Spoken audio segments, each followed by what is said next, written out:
هقول لكم على خدعة في التسويق جامدة جدا بتعملها الهايبر ماركتس عشان يخلوك تقضي وقت كتير عندهم وتصرف فلوس كتير عندهم. وبخدعة مش قصدي ان هما بيضحكوا عليك، بس دي حاجات نفسية كده عارفينها في التسويق.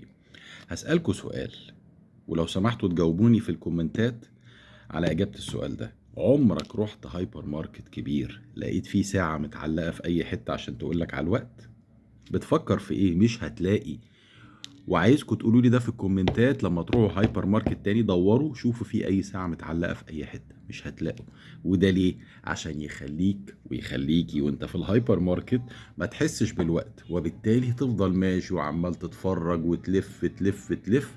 فده بيديهم فرصة يعرضوا عليك بضاعة اكتر وما تحسش بالوقت اكتر، والوقت يضيع اطول وتشتري بضاعة ويكسبوا منك اكتر. فنصيحتي ليكوا دايما لما تروحوا الهايبر ماركت تاني يا تبقى محضر لستة جاهزة باللي انت عايز تشتريه، يا اما كل شوية تبص في ساعتك او في موبايلك عشان تتأكد من الوقت. عشان لو دورت في اي هايبر ماركت مش هتلاقي ساعة عشان يخلوك تقعد عندهم بالساعات. قولولي في الكومنتات لقيتوا ساعة ولا لا. صباح السعادة.